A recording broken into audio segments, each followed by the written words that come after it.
মাদক বিরোধী সভা আয়োজিত পশ্চিম কাটিগড়ার ক্রেক পার্ক চা বাগানে রবিবার আয়োজিত সভায় উপস্থিত ছিলেন গুমরা পুলিশ অনুসন্ধান কেন্দ্রের আধিকারিক পঞ্চপল্লব বরা, আবগারি বিভাগের বরখোলা সার্কেল আধিকারিক অরুণ কর্মী, পশ্চিম কাটিগড়ার প্রাক্তন জেলা পরিষদ সদস্য সুব্রত চক্রবর্তী, ক্রেক পার্ক চা বাগান ম্যানেজার বিজয় কুমার মিশ্র, প্রাক্তন ইপি সভাপতি কার্তিক নাতি সহ অন্যরা।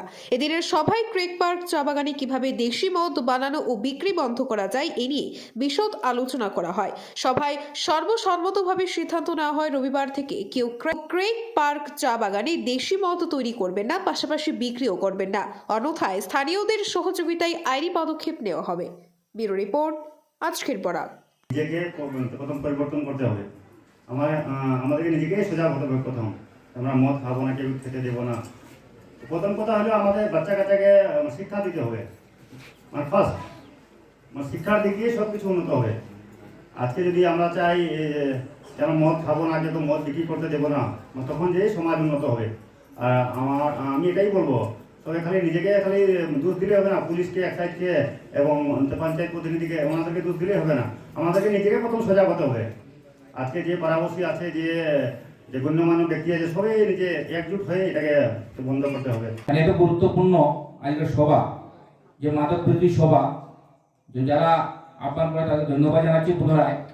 এখানে আমরা পুলিশ অফিসার, এক্সাইজ অফিসারের কাছ থেকে আমরা অনেক কিছু শুনেছি।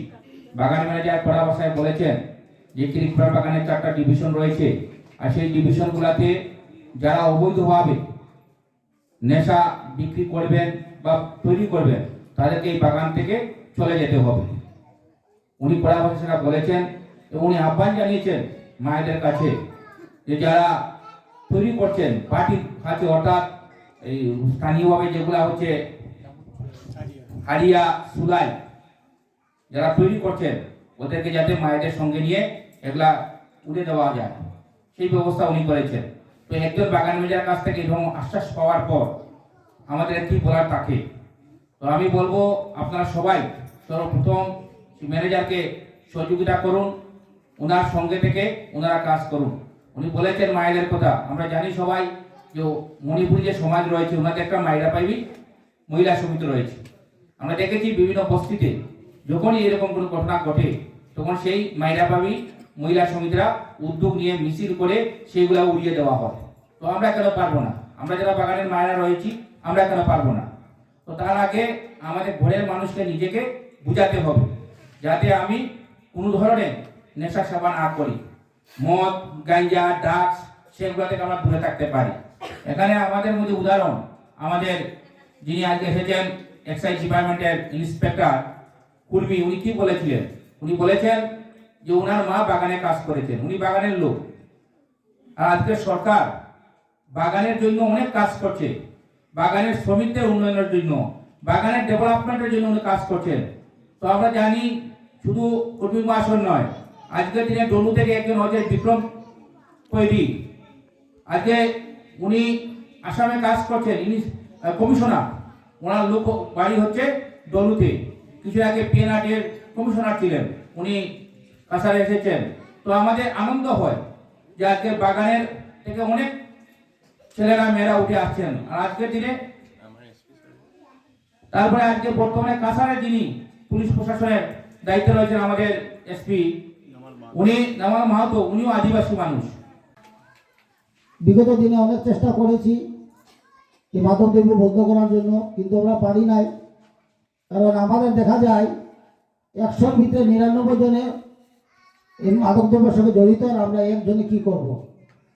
আমি একটাই কথা বলতে চাইছি যে ভাইরা, দিনের পর দিন পরিবর্তন হচ্ছে, সব সমাজের পরিবর্তন হচ্ছে, কিন্তু চা বাগানের সমাজের পরিবর্তন এখনো পর্যন্ত আমরা দেখতে পাচ্ছি না। আপনারা নিশ্চয়ই অবগত আছেন, সরকার বিভিন্ন ধরনের আমরাকে সুযোগ সুবিধা দিচ্ছে, কিন্তু আমরা সেটা কাজে লাগাতে পারছি না। আমাদের চিন্তা করে দেখেন, প্রত্যেকটা ঘরে 2 জন, 3 জন, 4 জন করে শ্রমিকরা আমরা বাগানে কাজ করছি, কিন্তু এখন বাগানের যে মজুরি বাড়েছে তার সঙ্গে আমরা তাল মিলে যে চলি, তো প্রত্যেকটা মানুষের ঘরে সপ্তাহে 4,000 টাকা রুজি হচ্ছে, যেগুলা খাচ্ছি, যেগুলা আমাদের শরীরে থাকছে না। আমি যদি ডেলি 100 টাকার মদ খাই, আমি সপ্তাহে 30 দিনে মাস 30 দিয়ে 3,000 টাকার মদ খাচ্ছি।